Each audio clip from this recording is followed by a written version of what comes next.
ఓం అందరికీ నమస్తే. ఈరోజు మనము పితృయజ్ఞం గురించి తెలుసుకుందాం. నిన్న బ్రహ్మయజ్ఞము, దేవయజ్ఞము రెండింటి గురించి తెలుసుకున్నాం. మానవుడు పంచమహాయజ్ఞములు చేయాలి నిత్యము. ఇక మూడవదైనటువంటిది పితృయజ్ఞం గురించి ఈరోజు తెలుసుకుందాం. పితృయజ్ఞం అనేది రెండు భేదాలు ఉన్నాయి చూడండి. ఒకటి పితృతర్పణము, రెండవది పితృశ్రాద్ధము. ఇక్కడ చూడండి, విద్వద్రూపులగు దేవతలు, పితరులు, ఋషులు మున్నగువారు సుఖపడునట్లు చేయు కర్మ తర్పణమని, అలాగే వారికి శ్రద్ధతో చేయు సేవ శ్రాద్ధము అనబడును. ఈ తర్పణము, శ్రాద్ధము జీవితులై ప్రత్యక్షములగు వ్యక్తుల యందే ఘటిల్లును. కానీ మృతి నొందినటువంటి వారి ఎడ ఈ కర్మములు ఆచరణీయములు కావు. కారణమేమనగా మృత వ్యక్తులు ప్రత్యక్షము కారు కావున వారికి సేవ చేయుట సంభవం కాదు. వారికి ఏదేని వస్తువు యందు ఇయ్యదలిచినను చేరనేరదు. అంటే చనిపోయిన వారికి నువ్వు ఏదైనా సేవ చేయాలంటే, వస్తువు ఇవ్వాలంటే వాళ్ళకు చేరదు అది. కాబట్టి అది ఆచరణీయం కాదు. జీవించి ఉన్నటువంటి వారికి మాత్రమే పితృయజ్ఞం అనేది చేయాలి. ఇక్కడ పితృయజ్ఞం అంటే రెండు భేదాలు చెప్పింది. ఒకటి తర్పణము, రెండు శ్రాద్ధము. తర్పణం అంటే వారిని సుఖపెట్టుట, శ్రాద్ధం అంటే సేవ చేయుట. అది కేవలము జీవించి ఉన్న వారికి మాత్రమే వర్తిస్తుంది. చనిపోయినటువంటి వారికి ఇది వర్తించదు. ఇది బాగా గుర్తుపెట్టుకోవాలి. చాలామంది చనిపోయిన వాళ్ళకు తర్పణము, శ్రాద్ధాలని చెప్పి బయట ఎక్కడో నది దగ్గర పోయి చేస్తున్నారు. అదంతా తప్పు. అది వేదశాస్త్ర విరుద్ధం, ఆచరణీయం కాదది. మీరు వేదశాస్త్ర విరుద్ధమైనటువంటిది చేస్తే మీకు శిక్ష ఉంటుంది. కాబట్టి ఇక నుంచైనా సరే మేలుకోండి. వేదశాస్త్రాల్లో ఏం చెప్పబడింది? పితృయజ్ఞం అంటే జీవించి ఉన్న వారికి మాత్రమే చేయాలి, చనిపోయిన వారికి చేయకూడదు. ఇక అందువలన జీవించి ఉండు వారికి శ్రద్ధాపూర్వకముగా సేవ చేసి వారిని సుఖపెట్టుటయే శ్రాద్ధ తర్పణములని వేదశాస్త్రముల యందు వర్ణింపబడినది.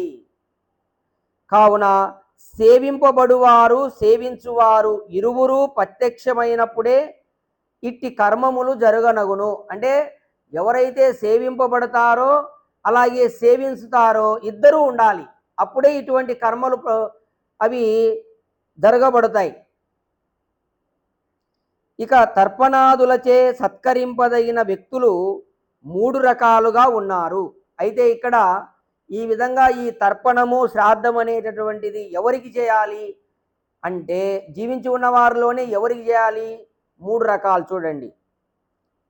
ఒకటి దేవతలు, రెండు ఋషులు, మూడు పితరులు.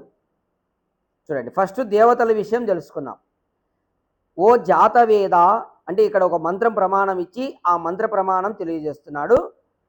ఆ యొక్క భావార్థం చూడండి. ఓ జాతవేద పరమేశ్వర, నీవు నన్ను అన్ని రీతులుగా పవిత్రుని చేయుము.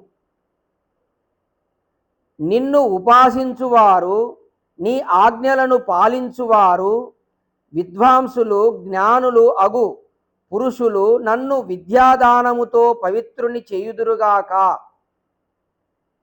అంటే ఇక్కడ ఈ మంత్రం ఎందుకు ప్రమాణం ఇస్తున్నాడంటే, ఇందులో విద్వాంసులు ఎవరు అనే విషయం పరమాత్ముడు చెప్తున్నాడు కాబట్టి ఈ మంత్రాన్ని మనకు ఇక్కడ తెలియజేస్తున్నాడు. విద్వాంసులు అంటే జ్ఞానులు, అలాగే భగవంతుని ఆజ్ఞలను పాలించువారు, అలాగే భగవంతుని ఉపాసించువారు విద్వాంసులని ఇక్కడ చెప్పబడతా ఉంది. అలాగే నీ వసంగినటువంటి విశేష జ్ఞానముతోనూ నీ ధ్యానముతోనూ మా బుద్ధులు పవిత్రములగుగాక. ఇక్కడ భగవంతుడు చెప్పినటువంటి జ్ఞానము ఎవరైతే తెలుసుకుంటాడో అలాగే భగవంతుని ఎవరైతే ధ్యానిస్తారో అతని బుద్ధి పవిత్రమవుతుంది.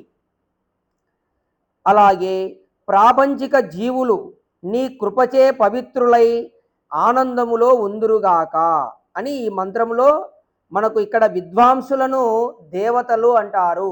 గుర్తుపెట్టుకోవాలి. మనము విద్వాంసులకు సేవ చేస్తే అది దేవతలకు సేవ చేసినట్టు. ఇది మొట్టమొదటిది. మనం పితృయజ్ఞములో 3 రకాల మనుషులకు సేవ చేయాలి. ఫస్ట్ది దేవతలు. దేవతలు అంటే విద్వాంసులు. విద్వాంసులు అంటే ఇక్కడ మనము ఈ మంత్ర ప్రమాణంలో చెప్పబడింది. ఎవరు విద్వాంసులు? భగవంతుని ఉపాసించువారు, భగవంతుని ఆజ్ఞలను పాలించువారు. మూడవది జ్ఞానులు. ఈ విధంగా ఇటువంటి మనుష్యులను విద్వాంసులు అంటారు. అటువంటి విద్వాంసులకు మనము సేవ చేయడం అనేది దేవతల పూజ, అంటే ఇక్కడ పితృయజ్ఞము అవుతుంది. ఇక చూడండి, మానవులు 2 లక్షణములు కారణములుగా 2 విధాలుగా చెప్పబడుదురు. ఇక్కడ ఇంకా డీటెయిల్డ్గా ఈ దేవతలంటే ఎలా అనేది విషయంగా డీటెయిల్గా ఈ మంత్రంలో చెప్పబడతా ఉంది. అయితే ఇక్కడ మానవులు 2 కేటగిరీలుగా చెప్పబడతా ఉంది. చూడండి, 1 దేవతలు, 2 మనుష్యులు. మానవులలోనే దేవతలు వేరు, మనుష్యులు వేరు. ఈ భేదనముకు కారణము చూడండి, ఎందుకు ఇట్లా భేదం వచ్చిందంటే సత్యము అసత్యము. అయితే ఇక్కడ ఈ భేదమునకు కారణం ఏమిటంటే సత్యము అసత్యము. చూడండి, ఇక్కడ సత్యము చెప్పుట, సత్యము అంగీకరించుట, సత్యము ఆచరించుట దేవతలకు లక్షణము. ఇక అనృతము చెప్పుచు, అనృతము అంగీకరించుచు, అనృతము ఆచరించువారు మనుష్యులు. వాళ్ళకు వీళ్ళకు డిఫరెన్స్ ఏంటంటే మనుష్యులకు దేవతలకు, మనుషులు సత్యమే అన్ని చెప్పడం కానీ ఆచరించడం కానీ గ్రహించడం కానీ. మనుషులు ఏంది? అబద్ధం అంటే అసత్యం. అసత్యం గ్రహిస్తారు, అసత్యమే ఆచరిస్తారు, అసత్యమే చెప్తారు. ఇది దేవతలకు మనుషులకు డిఫరెన్స్. కావున అసత్యమును విడిచి సత్యమును గ్రహించుట వలన మనుష్యుడు దేవత అనబడును. చూడండి, ఇక్కడ ఎవరైతే అసత్యమును విడిచిపెట్టి సత్యం గ్రహిస్తాడో అతను దేవతగా పిలువబడతాడు. అందువలన ఎల్లరూ కూడా అసత్యమును విడిచి సత్యమును గ్రహించుటయే ఉచితం. కావున బుద్ధిమంతులు అందువలననే సత్యమును వ్రతముగా గ్రహించి దేవతలనేబడే కీర్తిమంతులలో కూడా కీర్తిమంతులగుదురు. ఇక బుద్ధిమంతులు వారు సత్యమును వ్రతంగా తీసుకొని ఆ దేవతల్లో కూడా వీళ్ళు ఎక్కువ కీర్తిని సంపాదిస్తారు. ఎవరు? బుద్ధిమంతులు. కావున కీర్తిమంతులగుదురు, ఆనందములో ఉందురు. అంతేకాకుండా వారు ఆనందంలో ఉంటారు. దీనికి విపరీతముగా అసత్యవ్రతులు దుఃఖములను అనుభవించుచుందురు. అయితే ఈ మనుష్యులు ఎప్పుడు వీరు అసత్యమునే గ్రహిస్తారు కాబట్టి వారు ఎప్పుడూ దుఃఖమునే పొందుతుంటారు. ఇక్కడ ఒక చిన్న ఉదాహరణ ఇస్తాను. ఇప్పుడు అసత్యము గ్రహించుట అనే దానికి ఏమిటంటే మనుషులకు దేవతలకు డిఫరెన్స్ ఏంటంటే, దేవతలు వేదంలో చెప్పబడినటువంటి భగవంతుడు నిరాకారుడు, సర్వశక్తిమంతుడు, సర్వవ్యాపకుడని వారు ఉపాసన చేస్తారు. ఇక అసత్యము గ్రహించేవారు విగ్రహారాధన చేస్తారు. ఇది ఒక చిన్న ఉదాహరణ. ఇట్లాంటి చాలా ఉన్నాయి. ఒక చిన్న ఉదాహరణ చెప్తున్నా. ఇక్కడ మనుష్యుడు అనేటటువంటి వారు అసత్యమును గ్రహిస్తారు. అంటే విగ్రహారాధన ఇది అసత్యం. కానీ ఎంత చెప్పినా కానీ మీరు అసత్యమునే గ్రహిస్తారు. ఎందుకు? వారు మనుషులు కాబట్టి. కావున అటువంటి అటుకి వేదం చెప్తుంది దేవునికి రూపం లేదు, దేవుడు నిరాకారుడు, సర్వవ్యాపకుడు, ప్రతి అణువులో నిండి ఉన్నాడు పూర్ణంగా అని దేవుని గురించి చెప్తే, దేవునికి రూపం తయారు చేసి అతనికి ఒక బొమ్మ తయారు చేసి ఒక ఆకారం ఇచ్చి నేను పూజ చేస్తానంటాడు. అంటే ఇదంతా అసత్యం. కాబట్టి దీనివల్ల ఏమవుతుంది? దుఃఖం పొందుతారు. కాబట్టి ఇలాంటి ఉదాహరణలు చాలా ఉన్నాయి. ఇది ఒక ఉదాహరణ ఇస్తే సరిపోతుంది ఇక్కడ. అంటే మనుషులకు దేవతలు నిరాకారుని పూజిస్తారు, మనుషులు ఆకారం అంటే ఒక విగ్రహ రూపంలో దేవుని ఆరాధిస్తారు. ఇంతే. అలాగే అటువంటి మనుష్యులు దుఃఖం పొందుతారు, దేవతలు ఆనందం పొందుతారు. చూసుకోండి. కావున సత్యధారణ మునర్చినటువంటి విద్వాంసులే దేవతలు అనబడుదురు. కాబట్టి ఎవరైతే ఈ సత్యమును ధారణ చేస్తారో, దాన్ని ఆచరిస్తారో, అటువంటి వారే దేవతలు అనబడతారు.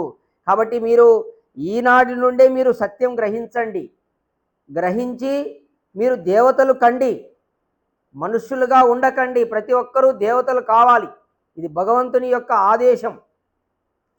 తర్వాత ఇక్కడికి దేవతలు అంటే మనకు తెలుసుకున్నామండి. తర్వాత ఋషులు అంటే ఎవరు? ఇక రెండవది మనము సేవ చేయవలసినటువంటి వారు ఋషులు. మొదటిది దేవతలు అంటే ఇట్లాంటి విద్వాంసులకు మనం సేవ చేయాలి, వారిని సుఖపెట్టాలి, అది ఫస్ట్ది. ఇక రెండవది ఋషుల విషయం మనం తెలుసుకున్నాం. అసలు ఋషులు అంటే ఎవరు? చూడండి, ఇక్కడ తం యజ్ఞం అనేటటువంటి ఒక మంత్రమును ప్రమాణంగా తీసుకొని దీనికి వ్యాఖ్యాన విషయంగా సృష్టి విద్యా విషయక ప్రకరణంలో వ్రాయబడినది. అలాగే అత యదేవా అనేటటువంటి ఒక మంత్రం తీసుకొని ఇక్కడ దాని భావార్థాన్ని ఋషుల విషయంగా తెలియజేస్తున్నాడు. సర్వ విద్యలను చదువుట చదివించుటయు ఋషి కర్మ అగును. ఇంకా ఇక్కడ చూడండి,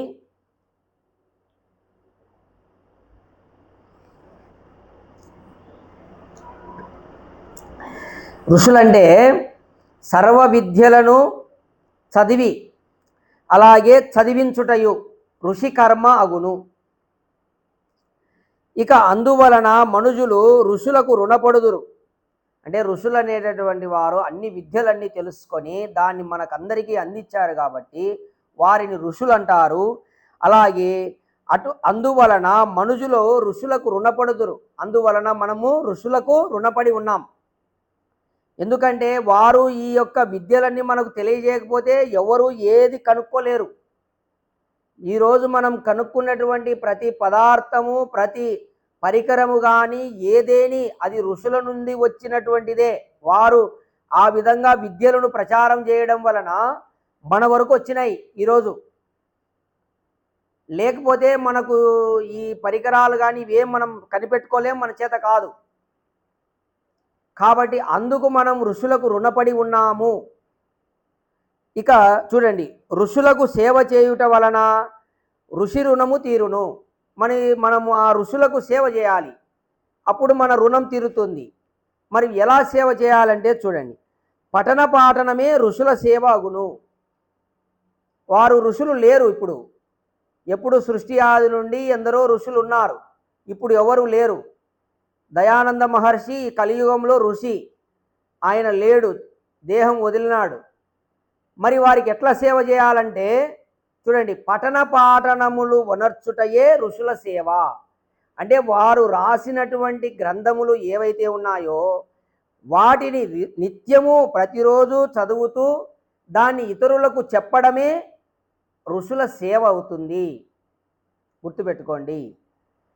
కావున నిత్యము విద్యాదానము చేయుచు విద్యను గ్రహించుచు సేవ చేయుచు ఉండువాడు సుఖము పొంది ఇతరులకు సుఖము కలగజేయును. ఇప్పుడు మేము చేసేటటువంటిది అదే. ఆ ఋషులు ఏదైతే గ్రంథాలలో చెప్పారో దాన్ని మేము చదువుతూ మీకు చెప్తున్నాం. ఇదే ఋషుల యొక్క సేవ. ఇలా చేసేవారికి ఏమవుతుంది? వారు సుఖం పొందుతారంట. ఎవరైతే ఇట్లా చేస్తుంటారో వారు సుఖము పొంది అలాగే ఆ యొక్క వినేటటువంటి వాళ్ళకు కూడా సుఖమును కలిగింపజేస్తారు. మరి ఈ వ్యవహారమే విద్య అనేది నిధిని కోశమును రక్షించుట అగును. మరి ఈ యొక్క వ్యవహారమే ఈ విద్య అనేటటువంటి నిధిని, ఆ యొక్క కోశము, ఆ నిధిని రక్షించుట అగును. ఈ పఠన పాఠనముల వ్యవహారమే లేదనుకోండి, అప్పుడు విద్యలే ఉండవు.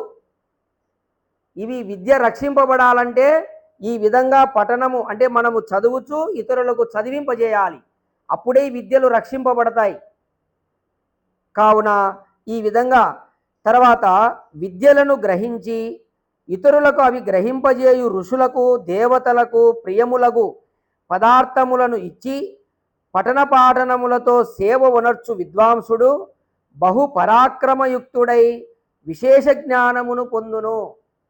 ఈ విధంగా ఋషులకు దేవతలకు సేవ చేసి వారిని తృప్తిపరిచేటటువంటి వ్యక్తి, ఆ విద్వాంసుడు ఎవరైతే ఉంటాడో అతను బహుపరాక్రమవంతుడై విశేష జ్ఞానమును పొందుతాడంట. విశేష జ్ఞానం పొందుతాడు.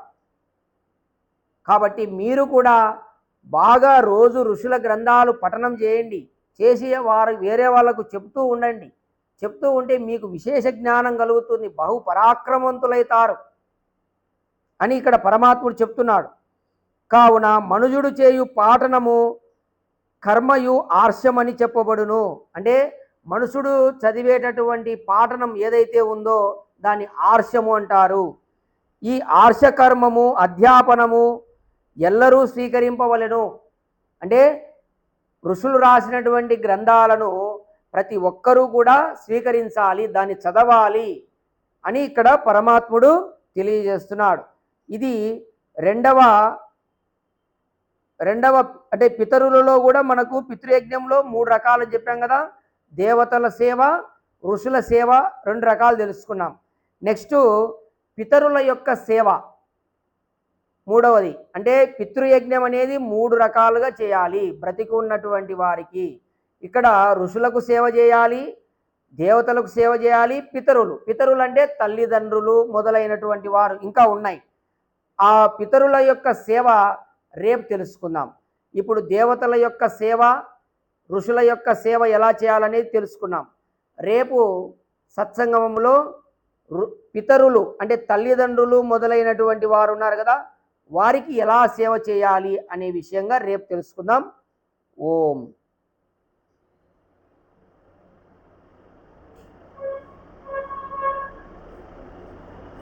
దయచేసి